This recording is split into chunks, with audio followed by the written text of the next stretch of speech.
parole aux associations.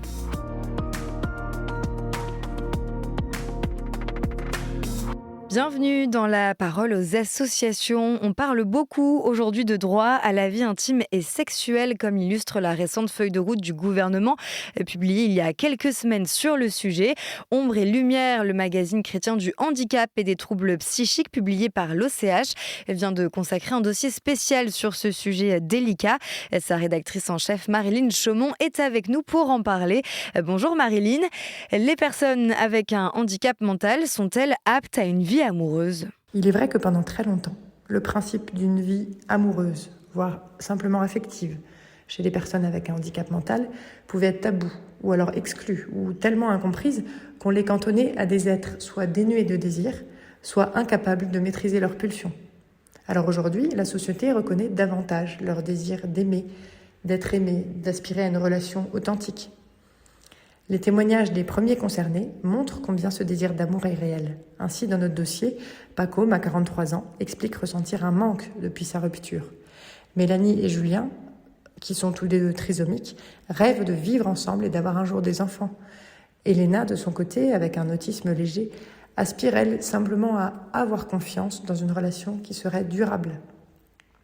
Leurs paroles, à eux, s'entrechoquent avec nos représentations, mais nous rappellent qu'elles vivent des désirs affectifs profonds qui ne sont ni à négliger, ni à surinterpréter. Quand vous parlez de surinterpréter, que voulez-vous dire ? Alors les parents, les professionnels, les proches qui entourent les personnes avec un handicap mental peuvent avoir tendance à projeter sur elles leurs propres attentes en matière de sexualité. D'où la grande prudence face à une société qui voudrait normaliser cette sexualité en la contrôlant. Ainsi, en 2003, la Charte des droits et des libertés des personnes accueillies a rendu obligatoire dans toutes les institutions liées au handicap mental la possibilité d'avoir une vie intime et sexuelle. La reconnaissance d'un désir profondément humain, celui donc d'aimer et d'être aimé, s'est depuis transformé peu à peu en un droit à, ce fameux droit à l'amour. Il s'agit d'un droit très ambigu qui nécessite étrangement la présence de celui qui le donne, nous a mis en garde dans notre dossier Ombre et Lumière le psychologue Denis Vaginet.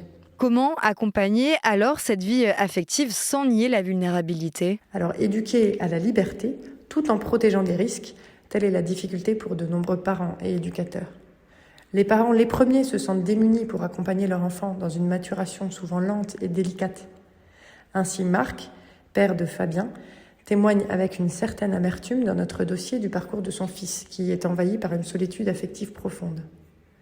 Faute d'accompagnement, le jeune homme a comblé son manque par la pornographie et des relations tarifées. « Je n'ai pas d'outils pour l'aider », nous a dit son père. Et puis dans les institutions aussi, la question est appréhendée de manière aléatoire, avec parfois beaucoup de manquements. Selon Jeanne Le Hebel, qui est responsable vie affective et sexuelle à l'Arche, il s'agit de trouver un équilibre entre liberté et sécurité. À la fois limiter certains comportements inadaptés, comme l'exhibitionnisme, mais aussi respecter l'intimité des résidents.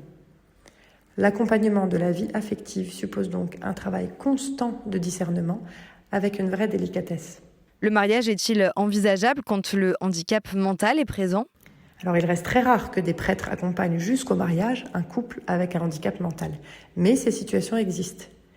L'Église de France planche d'ailleurs aujourd'hui sur un document éclairant sur ce sujet qui sera prochainement publié. Elle n'encourage pas pour autant à des pseudo-mariages qui n'en seraient pas, par exemple sous le terme de fiançailles indéfiniment prolongées, comme l'évoque le père Yann Lelier dans notre dossier, qui lui-même a accompagné des couples concernés. Ce dernier suggère plutôt une créativité dans l'accompagnement, sans perdre de vue la vérité d'une relation qui peut être féconde, même sans enfant.